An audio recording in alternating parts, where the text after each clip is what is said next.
Olá, boa tarde. Está começando o Jornal da Alerj, primeira edição, ao vivo, direto do plenário. Meu convidado de hoje é o deputado Paulo Melo, presidente da Comissão de Orçamento da Casa. Boa tarde, deputado. Obrigada pela sua presença aqui no Jornal da Alerj. Prazer. É sempre um grande prazer poder falar com vocês, dar algumas explicações, fazer com que a população tenha conhecimento do que acontece na casa. Deputado, eu apresentei o senhor como presidente da Comissão de Orçamento da Casa, porque hoje começa a ser discutido aqui no plenário o orçamento do Estado para o ano que vem. Antes dele vir a plenário, ele passa lá na Comissão de Orçamento e na última semana os deputados aprovaram o parecer do senhor que foi favorável a essa proposta apresentada pelo governo, né? Como é que é esse processo inicialmente? Olha, o processo, você recebe o orçamento, você tem que ver as formalidades técnicas e você dá um parecer prévio. O parecer prévio é para dizer que o orçamento tem condições de tramitar na casa. Ele tem que ser votado em plenário, o primeiro parecer. Isso acontecerá na sessão de hoje. Logo após a votação, ele retorna à comissão de orçamento. Hoje acontecem as discussões em plenário. Ele retorna à comissão de orçamento para receber as emendas, que tem prazo até o dia...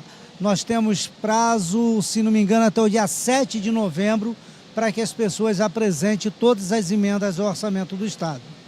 Deputado, nesse projeto inicial que chegou na Comissão de Orçamento e foi aceito pela Comissão de Orçamento, o Estado ainda prevê um déficit, de 10 bilhões em relação ao que pretende receber e o que vai gastar, deputado? Mas, apesar desse déficit ainda existir, o Estado também mostrou que pretende arrecadar mais, aumentar a arrecadação de tributos, por exemplo, deputado?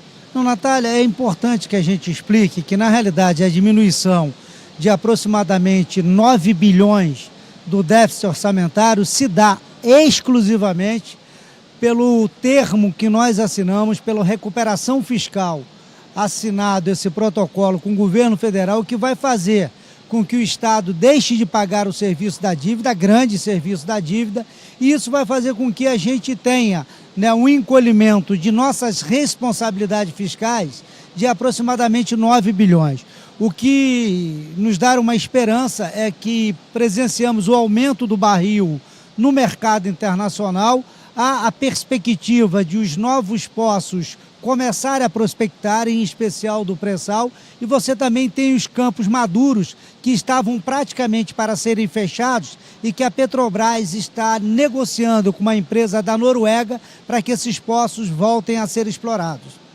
Deputado, o senhor falou da questão do plano de recuperação fiscal que foi aprovado com o governo federal, O Estado pretendia arrecadar mais do que agora estão dizendo que vai arrecadar com esse plano de recuperação fiscal, deputado? Como é que fica isso em relação ao orçamento?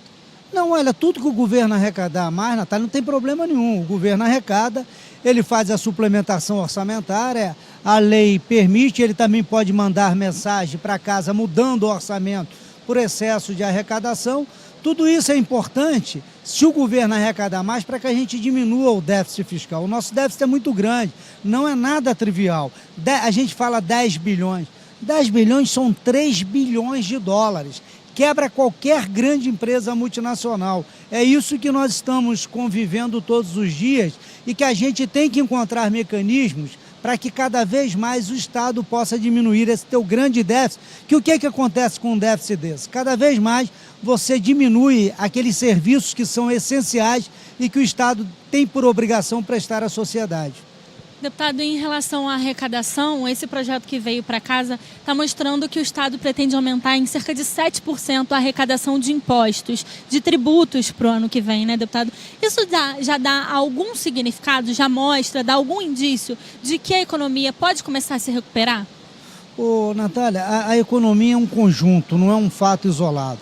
Olha, se a Petrobras conseguir um acordo com a empresa chinesa para botar a refinaria de Itaboraí funcionando, se esses poços maduros voltarem a produzir, se a gente tiver mais leilões de pré-sal e prospectar aquilo que esperamos nos poços já existentes, se o preço do barril do petróleo no mercado internacional se manter estável, se a gente conseguir o mínimo de equilíbrio na segurança pública, você tem ambiente para melhorar a economia e, por via de consequências, atrair novos investimentos. Se isso não acontecer, a tendência é de que você cada vez mais tenha dificuldade de manter os serviços essenciais e de pagar o funcionalismo em dia.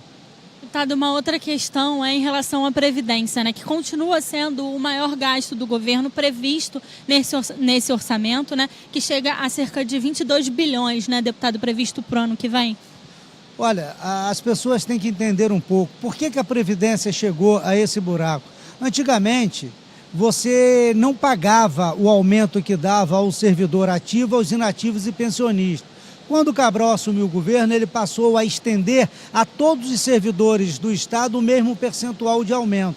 E por via de consequência, o preço do barril de petróleo, que é quem é garantidor do Rio Previdência, que chegou a $120, já chegou também a $34, o que fez que a Previdência tivesse um grande déficit e que obrigasse a fonte 00, que é a fonte originária de recursos do Estado, a cobrir o déficit da Previdência. Isso só vai melhorar a Previdência, Natália, na hora que a gente tiver mais produção de petróleo, que é o produto garantidor da Previdência, e na hora que o preço se estabilizar no mercado internacional.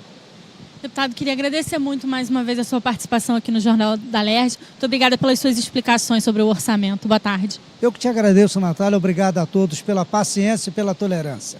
Obrigada mais uma vez.